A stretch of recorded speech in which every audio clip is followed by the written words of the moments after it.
Today we see, First Amendment violations, the government working with big tech companies to put pressure and coercion on different individuals, different platforms, working in tandem, hand in hand with almost a giant technocracy to, attack and violate your rights. Telegram CEO, he was arrested in France, Pavel Durov, right? He's always been very adamant about, privacy and not exposing all of this data to governments and other people. Despite that fact, they still collect all that data, right? So he may have an intention, but he's a central point of failure. And as we've seen, after his arrest, they essentially put a gun to his head.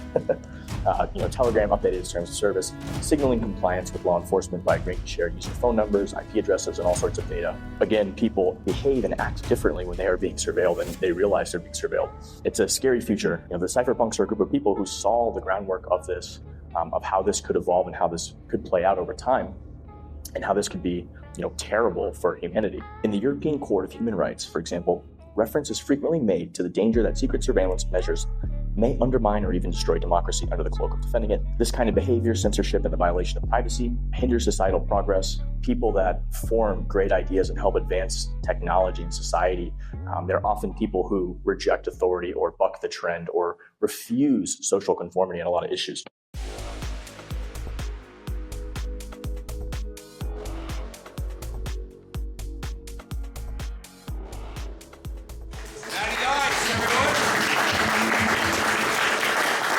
I care a lot about these issues. I think if you're here right now before Bitcoin has gone on its parabolic bull run, you're obviously a little bit ideological. So I'm the CEO of a company called Consensus Protocol, and we recently just launched our Cypherpunk'd podcast to kind of talk about a lot of these ideas.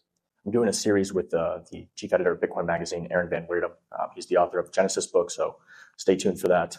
First couple episodes have been released. So let's talk a little bit about the intersection of privacy, technology, and freedom. Why does it matter to us as miners and custodians of these decentralized networks? What is privacy in the digital age?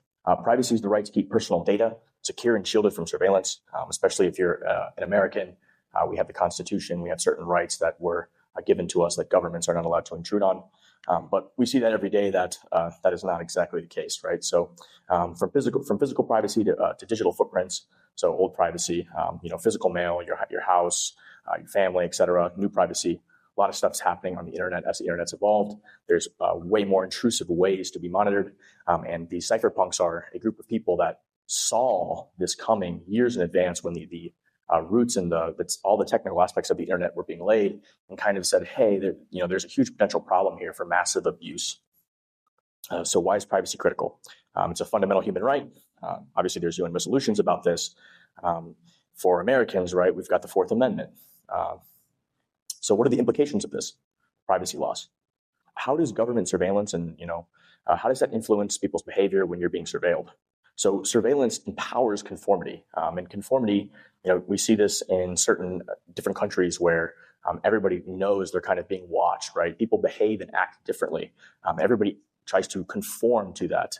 And we're starting to feel that even in America today, right? It's like, should I send this text message? Do I know, is this going to come back on me? Can I say this? Can I do this, right?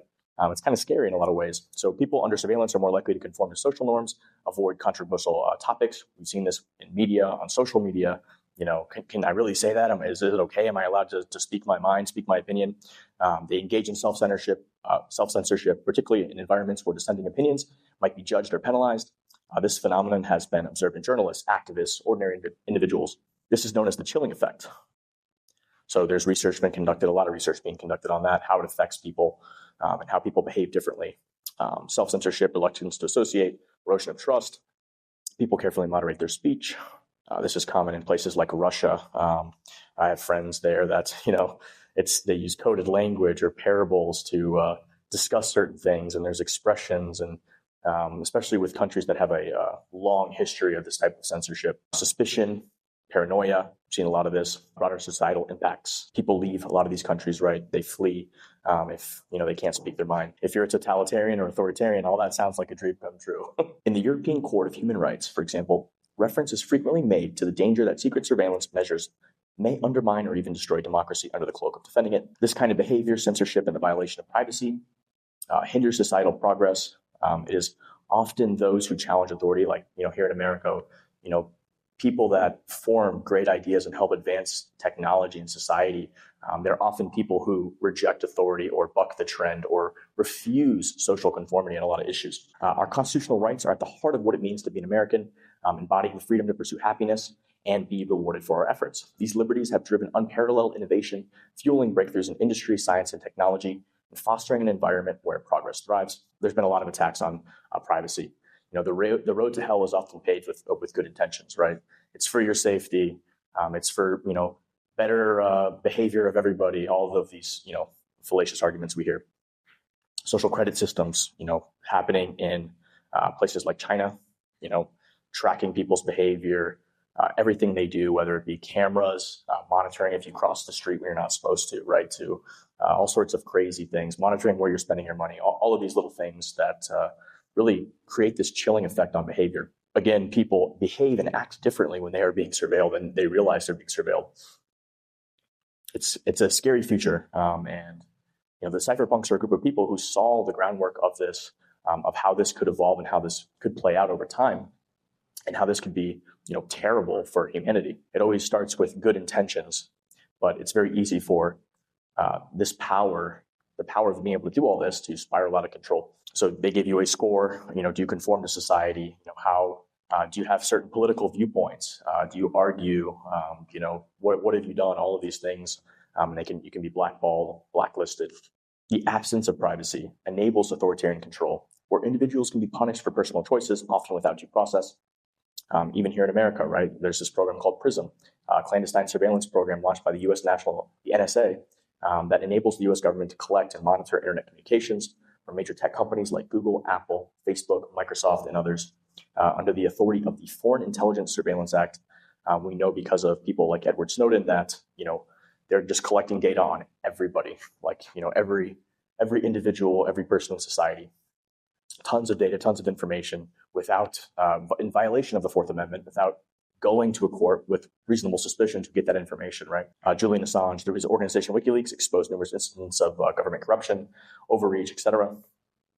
And even today, we see, First Amendment violations, the government working with big tech companies to put pressure and coercion on different individuals, different platforms, working in tandem, hand in hand with these, and it's almost a giant technocracy, working hand in hand to, attack and violate your rights, your freedom of speech, and your constitutional rights. The state of privacy today, even last week, Telegram CEO, he was arrested in France, Pavel Durov, right? And he's always been very adamant about, privacy and not exposing all of this data to governments and other people.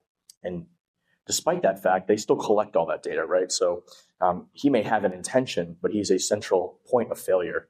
And as we've seen, after his arrest, they essentially put a gun to his head.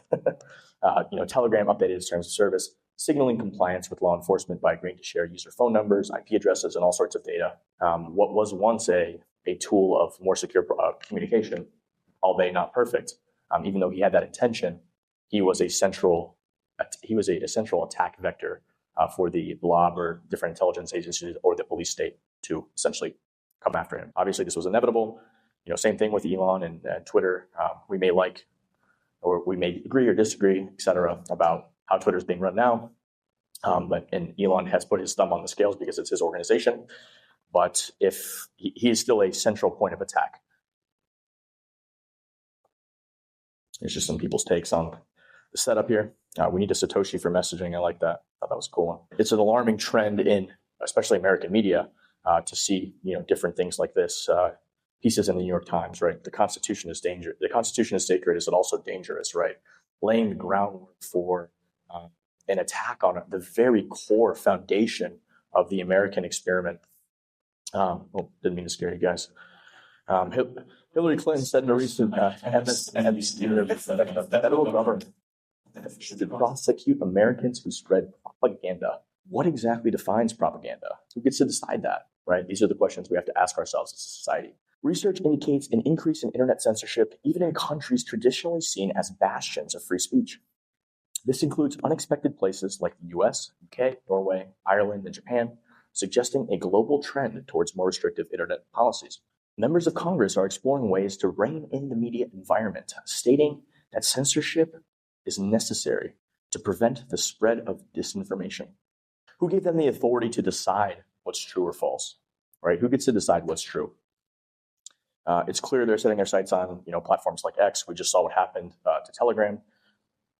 Disinformation is code word for censorship and control. There's a famous Carl Sagan quote that I like that goes something like, the best cure for a fallacious argument or bad information is active and rigorous debate and counter arguments, engagement, right? Instead of censoring those opinions, right? Or those alternative facts, as they like to call them, that disinformation, right? Because those people don't go away. They just go somewhere else. They go underground, and you can't have an engagement of ideas. I think X is doing a really good job with this idea of community notes, letting multiple people weigh in, gathering all opinions. You've got the original post, you've got all sorts of comments underneath, and then you sort of have this period of engagement where people can engage with different ideas, present different facts, different thoughts, and I think it's largely working well. Here's another one. America has a free speech problem, from the New York Times. The First Amendment is out of control. Why America needs a hate speech law. So here, there's been some rejection of this agenda from the judicial system, right? The founders thought through a lot of these things. They thought about a lot of these ideas, and they created 3 separate branches of government to fight back against Orwellian or over control by one part of the government, right? When they've exceeded their mandate, there's this idea of a check on power. So, a judge, we have, court cases, active court cases going right now where, people are pushing back on this. A judge limited the Biden administration's officials from contacting social media sites, a ruling that could curtail, and here they're posting this in a negative light, the New York Times, a ruling that could curtail efforts to fight disinformation. It's kind of funny. The First Amendment, the way they're trying to go around the First Amendment, where they can't, censor or stop you from speech, they're putting pressure on companies to do this. If you've been in crypto for a long time, we're seeing very similar thing happen with Choke Point 2.0, where they're trying to cut off our industry from banking access, shut down our bank accounts because they can't do it. There's no law that says crypto companies or Bitcoin companies, et cetera, can't have access to the bank account. So they're doing it the roundabout way and putting pressure on the banks themselves and sly threats behind the scenes. How Brazil's experiment fighting fake news led to a ban on X. So we're seeing this now. They gave this judge a lot of power. I'm sure you guys have seen this in the news cycle. There's a lot of platforms we use are very centralized when it comes to information. Luckily, we have something like Bitcoin when it comes to money, right? But for information, we don't necessarily have something that has caught on yet and really taken off, right? We've got Nostr and some of these other ideas, Warpcast, et cetera. The Australian censorship commissar is demanding global content bans, right? So certain countries are saying that, telling companies that they can't post things at other places that people all over the world can't see. This is just kind of insane. Government censorship on TikTok, different platforms. You see a lot of Western companies, which you wouldn't expect, are the chief proponents of this censorship. Australia, New Zealand, Israel, the UK, Germany, et cetera, right? Lead the list. Here are the countries where, X is banned. This was after Brazil banned, formerly blocked. Australia plans to fine social media companies over misinformation. They want to force social media companies to censor public health information or face a 5% fine of their global revenue. This means that anyone that questions the official COVID lockdown narratives or et cetera in a public crisis, we can't have debate, we can't have discussion. They don't want you to be able to make your own decision about what you want to do with your own body, how you control your freedom of movement, all of these different things, right? Very Orwellian. Quick global overview of different acts, different things, different efforts by governments to criminalize and shut down the use of different things, right? Even VPNs. We saw this in the late 90s and early 90s, a fight against cryptography, a fight against encryption by the government. They want to have backdoors into these things. They want to have, the ability to attack your privacy and, without warrants, without following the Constitution. The EU, you've got stuff like the Network Enforcement Law, Digital Services Act, and then, again, they want to allow vetted researchers who can access platform data, raising concerns about NGO influence on content censorship. We're seeing a lot of this now, stuff that governments can't do. They use NGOs, which are non-government organizations, that they give them a bunch of money to do a certain thing that they technically can't do. That's one of my favorite things that's happening. NGOs and government-backed initiatives support the law, which faced opposition for its potential to create a thought crime. Fact-checked. Getting fact-checked. Brazil, Bill 2630, targets the spread of fake news on social platforms with severe penalties for noncompliance. We've seen a lot of this, a lot of action stuff happening in Brazil lately. Canada, the common thread here is these are a lot of Western nations that are really going after the ability for people to communicate, talk, spread different ideas, thoughts. How is this affecting us right now? TechWatch.org, watching, actually counter-surveilling the people that are surveilling us. Very interesting research happening. Bitcoin. So what is Bitcoin's role in all this? The role of Bitcoin in blockchain technology and privacy. Bitcoin offers pseudonymity, right? Anybody can join the network, generate a wallet totally permissionlessly, which is amazing. Anybody in the world can use this monetary network. They don't have to go through a bank. They don't have to have it, anything at all. Just a smart device, which even the poorest people in the world have. Bitcoin offers a fully transparent network with pseudonymous privacy for individuals. Transactions are recorded on a public ledger, but linked only to wallet addresses, not personal identities. There's still a lot happening on the privacy front when it comes to Bitcoin, and hopefully we'll continue to see more stuff. I know with each, I'm not super technical myself, but with each rollout of different technologies like SegWit, privacy improves, and there's different options, different ways to use Bitcoin, have different types of Bitcoin wallets. Why does this matter? So financial censorship in action. If anybody was paying attention, you heard about this convoy of truckers in Canada and the whole protest situation. The government just essentially arbitrarily decided that these people were terrorists. So they didn't have to follow the regular course of law, right? You think if a trucker is blocking the street and cars can't get through, there's a law, there are laws in place for that, right? You have the police come, they tow the vehicle, you have to go to court, et cetera. You're doing this, there's a system to deal with those types of acts of civil disobedience, right? We have it. There's already laws on the books for those types of things, right? But instead of using those laws, that were already in place, the government decided that no, we're going to call these people terrorists, and then we are going to just totally take away all their rights, close their bank accounts, and just do something straight out of a George Orwell novel, which actually happened during this event that occurred. We actually got to test out, the use of a monetary network like Bitcoin. And it works very well, right? This is this idea of anti-fragility and this anti-fragile system. And many of these truckers were able to get funding, and people that wanted to donate when they got shut off from crowdfunding platforms like GoFundMe. Bitcoiners were able to send Bitcoin, and they were able to use that to finance their operations and do different things. Challenges to privacy in the Bitcoin ecosystem. Blockchain analysis, it has its pros, it has its cons, right? But for if you're going after a serious, criminal, there's a lot of ability to really do that, while at the same time leave, the mom or person alone that's just making a small transaction. And mining centralization is another thing that's been discussed a lot today. There's been some great conversations about that. Regulatory pressure from different, actors. Lawsuits, laws, all sorts of things. And I do agree that does help make the network more anti-fragile, but it also, I'm going to take the counter argument to what Mechanic said. I think we should be embracing and supporting these protocols and these systems in America, because there's nothing more American about it, about Bitcoin. It's one of the most American ideas possible, right? It just falls neatly in line with the Constitution and the founding of this nation. And, that's great for the whole world too. How can we help as custodians of decentralized networks like Bitcoin and other blockchains? Mining decentralization, is a key to this. It's key to privacy. Mining and free speech. Power of proof of work. So there's different systems that are being tested. Proof of work. Obviously, we're all here at a mining conference, so we feel strongly about proof of work. But there's also, proof of stake. There's other systems that are being tested. We think proof of work is, I personally believe it's superior. Proof of work ensures that anyone can contribute computing power, preventing central entities from controlling or censoring transactions. Proof of work strengthens privacy by allowing miners to remain pseudonymous, distributing the power to validate transactions globally. 51% attacks are very hard and very expensive to do, so there's that extra level of security.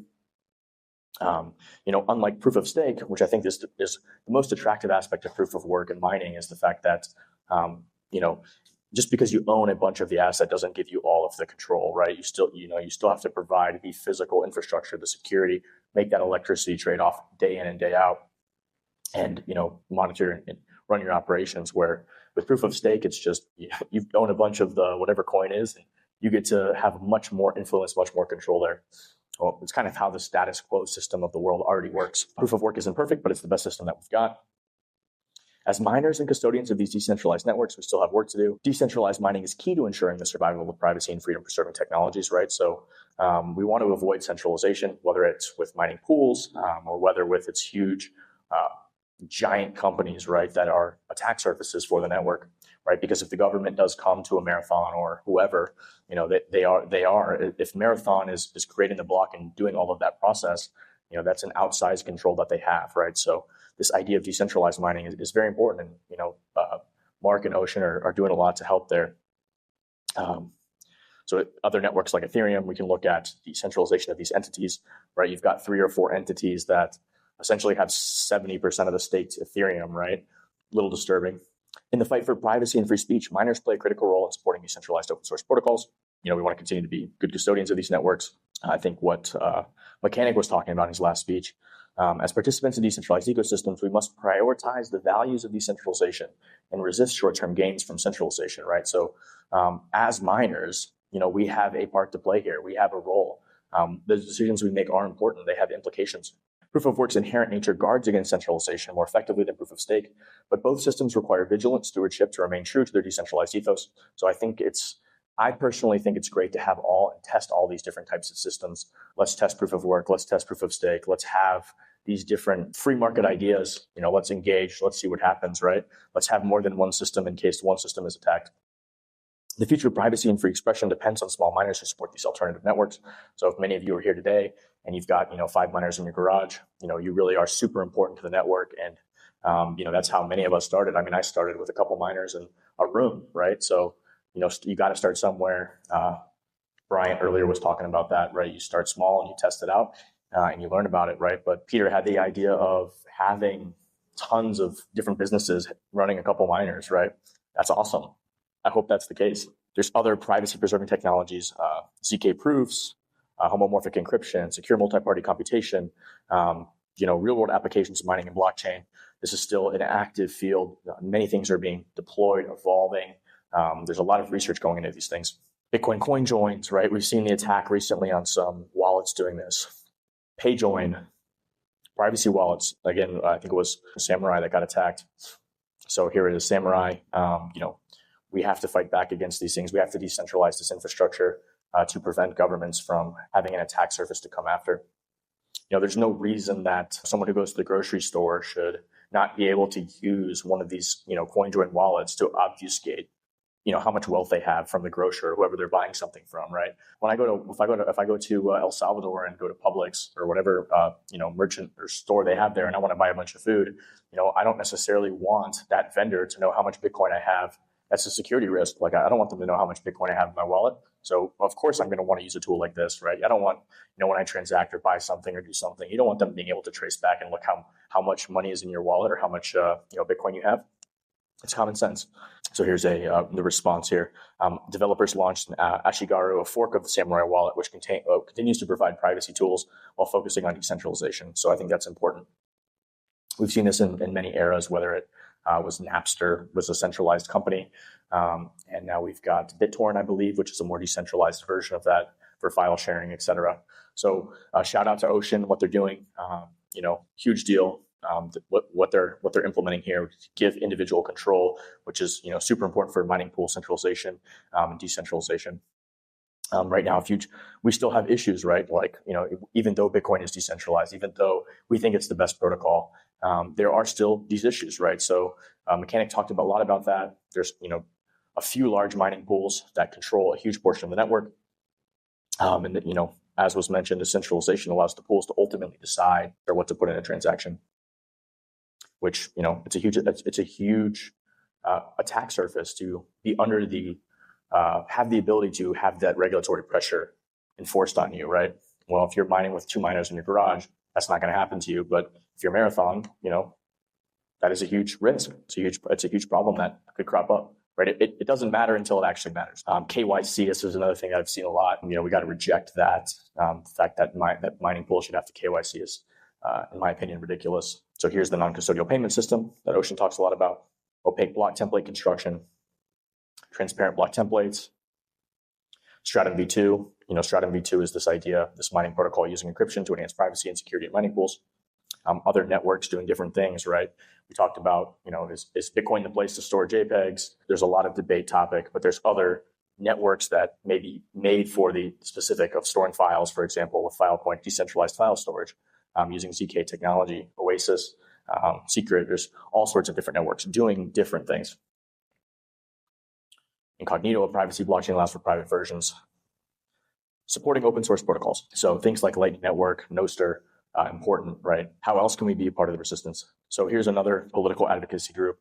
Find out where politicians stand on crypto. There's been certain problems with them, but it's a nice start to have a place to advocate for. Again, I take the other side of a lot of this issue. I think we want jobs, opportunities to be here in the U.S. as opposed to other places. It's great that they're in other places too, but we should be embracing this much like we did with the internet companies, and we want a lot of that innovation here. We want them, of course, to be objective with their standards to evaluate political campaigns.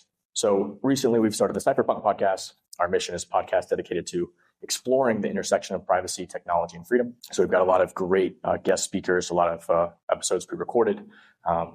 Bob and Mark also from Ocean on the pod. They're going to be released in the next coming weeks. If you're interested in learning more, join our community. Feel free to scan the code to follow the podcast. Together, we can build a more private, secure, and free digital world. Thank you guys for listening.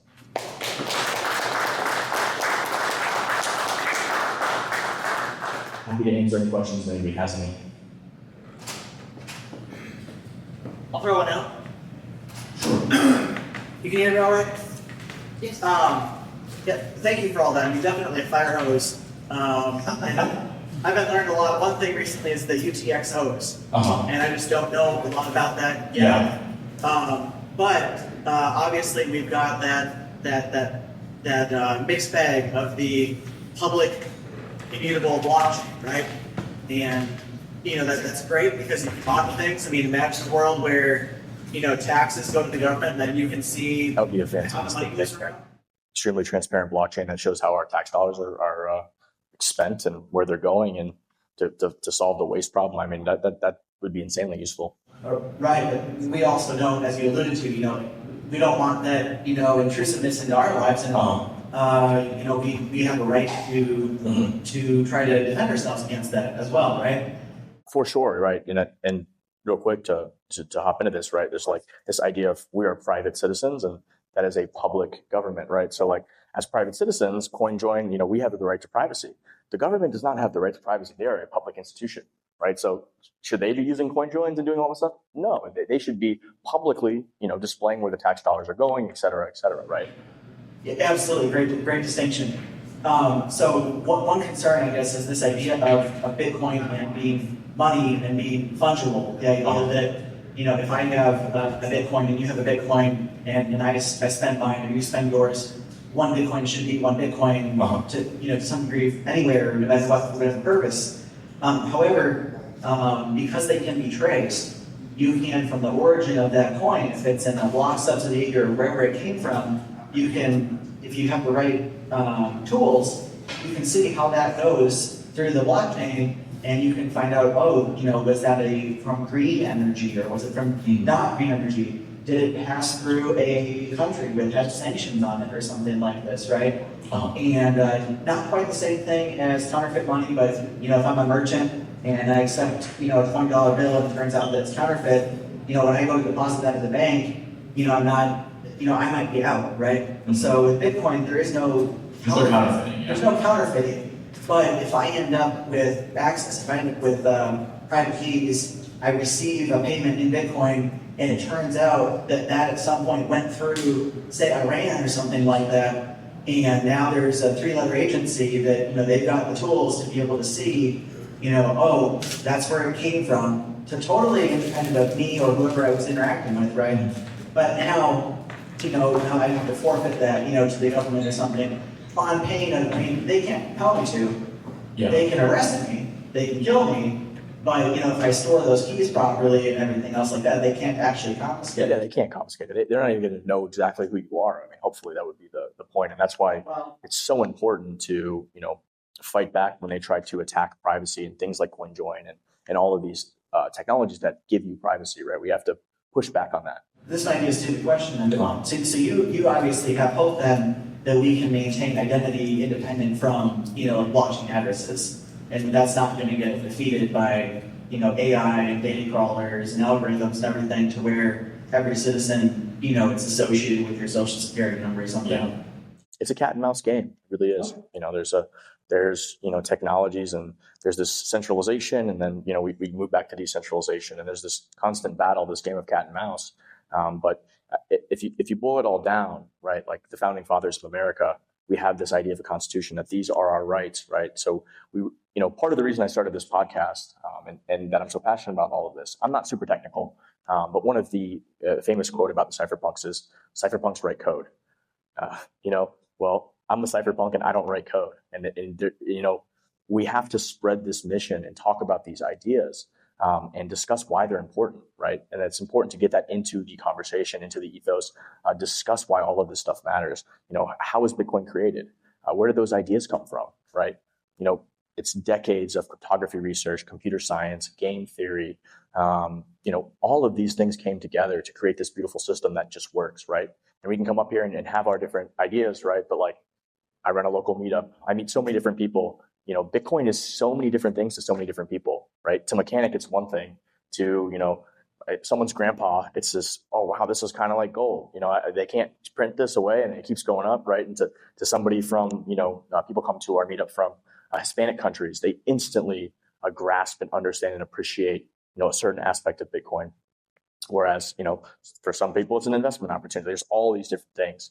But at the end of the day, the code speaks for itself. Thank you. I think that answers basically the emphasis on privacy as the answer to some of those concerns. Thank you. Thank you very much for the information. Just a little more update on Canada. They just changed our fintech laws around. Anything over $5,000 cash now has to be KYC, even into going to Bitcoin. So what they're doing is that they are maybe not hitting people directly, but they're using the business requirements to be able to restrict us from being able to buy Bitcoin or do it anonymously. So with inflation going up $5, nothing. So I could spend an hour up here talking about KYC, AML, and why I think it's terrible and awful for people. Because ultimately what happens is it's KYC, AML, for anyone who doesn't know, is know your customer, anti-money laundering, right? But what indeed ends up happening is that it's this huge burden on, the mass amount of people in society who are good actors. And, it doesn't the metrics have shown, they haven't demonstrated any metrics. 99% of all the crime, all the bad things still happen. They maybe catch 1% of criminals, while creating this massive burden and treasure trove of data by all these companies who collect people's, phones, home addresses, social security, numbers. And constantly what you see in the media, you get these letters in the mail. Oh, this company was attacked and your social security number is at risk. Your personal information is at risk. This information is at risk. So I think by and large, the massive economic burden it puts on society for honest people, and then it actually creates all of these other second order effects, right? But since this is a government run thing, there's no real feedback loop. These things just grow and grow, become Orwellian. In Canada, that freaking sucks. That's terrible. In the U.S., they passed the bank secrecy law and did some of these things to make every $10,000 transaction reportable. And at the time that was passed in the 70s, that $10,000 was like the equivalent of like purchasing a house, right? So as inflation, as they print more money and debase our currency, the financial censorship just increases, right? So now it's $10,000 is like the cost of a car. But in 6 to 10 years from now, the cost of $10,000 might be purchasing a PlayStation at Best Buy. So those laws don't go away. And I personally believe if that law was maybe re-challenged, that is actually unconstitutional to just blanket say, hey, we need to surveil any transaction of this amount without any other data, right? Correct. They're also eliminating competition and also eliminating $100. I want any business exchanging crypto dollars, even on a small amount. It was just because now I've got to have some direct reports to the government.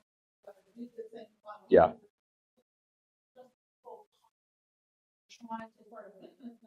Yeah. Yeah. Slow government ways without even. You're 100% right. You know. You don't get to. Yeah. Yeah. Yeah, exactly. I mean, there's no accountability on where there should be, which is the public use of those funds. The government should be publicly accountable. Yet they're the ones who have secrecy, and the private citizen is supposed to have these rights to freedom, the individual rights, right? The Constitution, at least here in the U.S. But they're the ones being constantly surveilled and scrutinized. It should be the other way around. There's just massive fraud occurring, massive corruption and waste occurring. And as somebody who's recently, I'm still relatively young. I came into the world and I'm like, what the fuck is going on with all this? How does all this shit work? Why is this all happening? I mean, it's just crazy that these systems and all of these things are in place and that exist. Well, and the burden of fighting it. Yeah. If you're fighting the IRS or CRA, and they suddenly say, no, we're gonna close your bank account down, take your $50,000 out of your savings account for this year to buy a car or whatever reason, or down payment on a house. It takes months and years to fight that. You're 100% right. You're 100% costs. Yeah. To hire professionals or even your own time to fight this. I was just talking to somebody else about this the other day. Losing those freedoms. Yeah. No, you're right. You're 100% right. Proof before you buy. Yeah. Anyway, thank you. All right, guys. Anyone else have any other questions? I see one in the back. Okay, it works. Excellent. I just kind of an interesting observation where they want to put these regulation rules to say fight against money laundering, trafficking, and drugs and all these evils of the world, yet nearly all of that's done in U.S. dollars. No, very true. Very true. 99% of all the crime that occurs with U.S. dollars. Anybody else have a question? Do you have a favorite privacy coin that you like on search? A favorite privacy coin? Like, for example, I personally really believe in like what the Ironfish and Better Network is doing. Yeah, I mean, we've mined Ironfish, participated in that ecosystem a little bit. I remember when I first came into mining, you could still mine Monero with GPUs, so I was a big fan of Monero. Zcash is awesome, but I'd like to see more privacy tech being built and offered on top of Bitcoin, right? Because Bitcoin is really, in my mind, this idea of a global decentralized money itself, right? Where I personally don't have a problem with all these other coins and projects, and I think it's awesome. Like, let's test things. Yes, there's going to be scams. Yes, there's going to be this, but like, not everything has to be just about money. I think money is super important. Don't get me wrong; it's the most important thing. But there's other things you can do as well with this technology. So I would like to continue to see more privacy features added to Bitcoin. I'm not sure how familiar, did you happen to catch either Edward Snowden's address at the Bitcoin 2024 conference? I did, yeah. I was there. Yeah, it was very thought-provoking. And the idea of, say that we're successful, right, with our personal efforts to improve our privacy in a way that, if anything, if I understood what Snowden was suggesting, right, that makes us stand out more because then our transactions are atypical in regard to the typical transaction that abides by all this stuff, right? And do you have any thoughts about how we might navigate that, or where you might find some hope there, right? Because we can maybe personally learn these things and we can personally apply these things, but ultimately do we end up being defeated by being the odd one out when you apply machine learning and AI and things like this over the next 5 and 15 and 30 years? So I think it's important that we embrace these technologies. And if you look at the fundamental adoption rates of things like Bitcoin and look at number of transactions and things, it's up and to the right. It continues, new wallet addresses, more activity. If you're an early adopter, yes, you stand out more. But when everybody's using these technologies, right, everybody's using a decentralized tech stack, it really, then you're not the odd one out anymore, right? Then you don't stand out. It's often made as an argument for agencies like the NSA and the FBI and all these three that are agencies to be able to collect all this information, right? Have all this information on everybody. They're trying to keep everybody safe. But if you even go back to like September 11th and look at that attack, they had so much data and information they were already collecting on everybody that the information they needed was already there, but it was a needle in a haystack. And the fact that they just had so much information on everybody was actually a hindrance. Instead of being very targeted and specialized, going to get warrants when you have probable cause and suspicion, right? I'm not arguing that these technologies and these things might not make it harder, even for governments to do their job or to do certain things, these different agencies. But we can't sacrifice our personal freedom just because it makes your job a little bit harder. That's part of what America is all about, right? We have to stay true to our founding. All right. Thank you guys so much.